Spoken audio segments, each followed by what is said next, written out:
Okay. Anyway, yo, Quando Rondo, man. I feel bad for Quando Rondo. I keep telling y'all that the beef between NBA YoungBoy and Lil Durk, he's the only victim that's alive.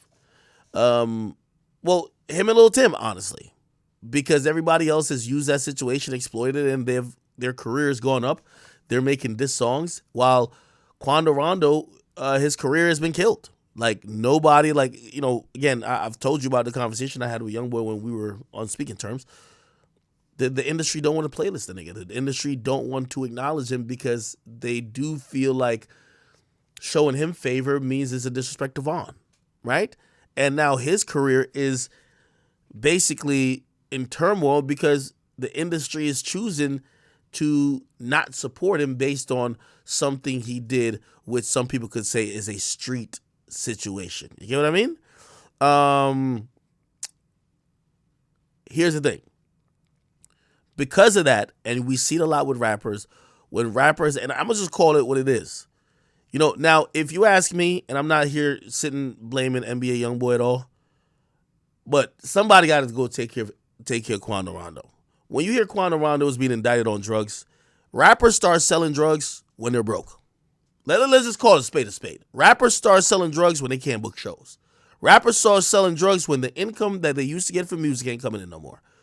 Now, YoungBoy is sitting very comfortable up in Utah, and he got millions and millions and millions and millions of dollars. And I'm going to be honest with you, and again, I'm not blaming YoungBoy at all, but somebody got to take care of this nigga because he's a sacrificial lamb in a beef that really he ain't benefiting from. Everybody else is benefiting from the beef except him. So he's over there, and I guess he went back to either the streets or maybe him and his homies, they started trapping or whatever the case is. He got locked up on a federal charge for drug distribution. Okay? It says Savannah rapper Quando Rondo, whose real name is Taekwon Bowman, pleaded not guilty to federal charges on Tuesday. Right? This comes after he was listed under one of the 14 counts of federal criminal indictment released on Monday. He's charged with conspiracy to possess with intent to distribute controlled substances such as methamphetamine, fentanyl, cocaine, and marijuana. Okay, according to the U.S. District Attorney for the Southern District of Georgia, Bradley Thompson says the two other defendants in the indictment, Lil D and Stro, had their arraignments 2 weeks ago. Okay. By the way, he also has another charge, which is a gang charge, which is, I think it's statewide in Georgia. Again, this is why I feel bad for Quando Rondo. Lil Durk is making millions of dollars by making diss songs at NBA YoungBoy.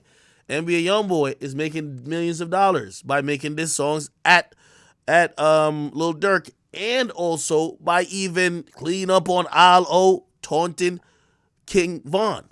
The person who is lost is Quando Rondo. Music ain't selling.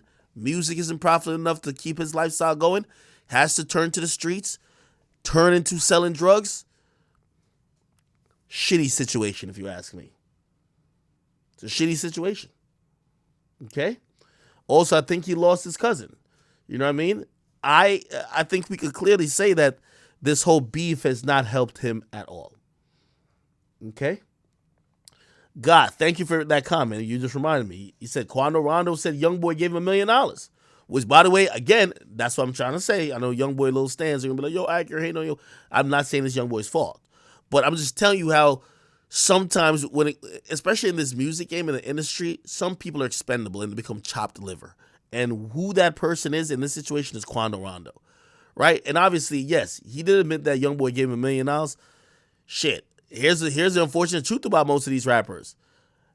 All of these rappers got 25 niggas that rely on them. And all of them live in a $100,000 per month lifestyle. Yeah, that $1 million is $1 million which will last a long time for you. Because you probably live a very modest lifestyle. Like, you don't go too much beyond your means. These guys, especially a rapper, rappers and athletes usually live in the moment with their money and act like they're always going to get more because nothing gives you the reality check that your hype, your buzz, your hit song might go away and you don't get another one, or you might not be popping next year. So Yeah, young boy might give him $1 million. He probably done paid this person's rent, that person rent, gave this nigga 50,000, gave little Tim 100 grand. Yo, pay off this, pay off that. He got cars, blah blah blah. Give his mom this shit. Money done. Money done. That's how it goes. Money done. So again, when I see rappers getting indicted, especially by the feds, that's them thinking they could be slick by running a federal drug distribution ring and trying to disguise it as rap. Rappers used to like. By the way, you know who would have got one? I ain't gonna name names. You see that motherfuckers who was transporting all that motherfucking. And I'm surprised there was no charge that came out of this. Remember when Juice WRLD died and they said the plane had like how much pounds of weed underneath it? Like that's definitely should have resulted in federal charges for like drug distribution, right? I don't remember no indictments coming out of that. Somebody says, "Yo, bro, can we just talk about YB? What is this?" Well, these are his mans. These are his mans. I'm sorry to tell y'all. Okay, these are his mans.